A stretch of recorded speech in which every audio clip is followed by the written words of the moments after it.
Welcome to rainbow channel. வணக்கம் மக்களே. பொங்கலுக்கு என்னெல்லாம் பொருட்கள் வாங்கணும், அதை வந்து எப்படி கரெக்டாக செய்யணுன்றதை நம்ம பார்த்துடலாம். எனக்கு தெரிஞ்ச முறையை நான் சொல்கிறேன். இது கொஞ்சம் சிம்பிளான மெத்தட் தான். அதாவது புதுசாக வைக்கிறவங்க, தெரியாதவங்க அவங்களுக்குலாம் யூஸ்ஃபுல்லாக இருக்கும். வாங்க பார்க்கலாம்.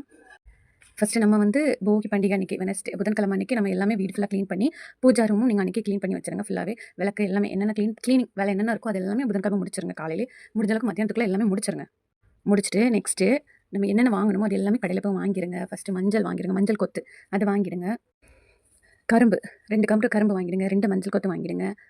நமக்கு பூஜைக்கு எப்போவுமே வெத்தலை பாக்கு பழம் கண்டிப்பாக தேவை. இதை வாங்கிடுங்க. கற்கண்டு, மஞ்சள், குங்குமம், அப்புறம் தேங்காய், காய்கறிகள், அப்புறம் கிழங்கு வகை, அப்புறம் நமக்கு மெயினாக தலைவாழை இலை வேணும்.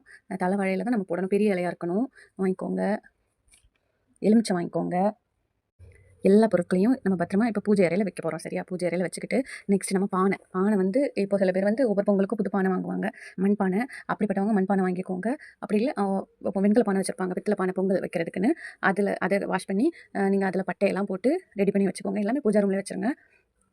வச்சுட்டு நம்ம அன்றைக்கி ஈவினிங்கே வாசலுக்கு மஞ்சள்லாம் நம்ம நிலவாசலுக்கு வந்து மஞ்சள் பூசி குங்குமம் வச்சு பொட்டு வச்சு அலங்காரம் பண்ணிவிடுங்க. இதையும் முந்தின நாளே நீங்கள் பண்ணிவிடுங்க. நைட்டுக்கானாலும் ஓகே, நைட்டாக அதை பண்ணிவிடுங்க.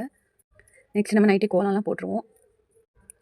நம்ம வாசல்லையும் கோலம் போட்டுட்டு பூஜா ரூம்லேயும் கோலம் போடணும். கோலம் போட்டுட்டு நம்ம பொங்கல் எங்கே வைக்க போகிறோமோ வாசல்லையோ மொட்டை மாடியிலையோ எங்கே பொங்கல் வைக்கிறோமோ அங்கே வந்து அடுப்புக்கும் நம்ம பட்டை போட்டுட்டு இல்லை செங்கல் வைப்போம். செங்கலுக்கு கூட பட்டை பூசிக்கிட்டு அங்கேயே கோலம் போட்டுருக்கணும். ஃபஸ்ட்டு கோலம் போட்டு அதுக்கு மேலே நம்ம அடுப்பு வைக்கணும். அடுப்பு வச்சுட்டு நம்ம எங்கே தலைவாழை வைக்க போகிறோமோ அங்கேயும் ஒரு கோலம் போடணும்.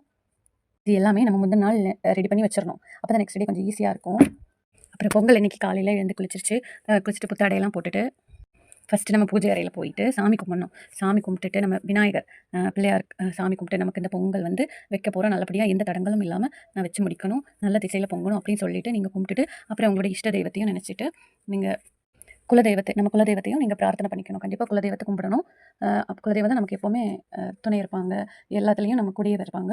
ஸோ அவங்களையும் கும்பிட்டுட்டு நல்லபடியாக பொங்கல் பொங்கணும்னு சொல்லி கும்பிட்டுட்டு நீங்கள் நெக்ஸ்ட்டு இது வச்சுருக்கிற பூஜாரியில் வச்சுருக்கிற எல்லா பொருட்களையும் நீங்கள் எங்கே பொங்கல் வைக்க போகிறீங்களோ அங்கே வச்சுருங்க. தலைவாழையில் போட்டு அதில் வச்சுட்டு விளக்கு வச்சுருங்க. ஒரு நல்ல விளக்கு. காற்று ரொம்ப அடிக்கும். அதனால் ஃபஸ்ட்டு நம்ம விளக்கு வச்சுட்டு நம்ம விளக்கு வச்சு ஃபுல்லாகவே விளக்கு எரியிற மாதிரி தான் பண்ணுவோம். காற்று ரொம்ப அடிக்கிறதால ஃபஸ்ட்டு நீங்கள் விளக்கு வச்சுட்டு அதுக்கு முன்னாடி மஞ்சள் பிள்ளையாரை பிடிச்சி வச்சுக்கோங்க.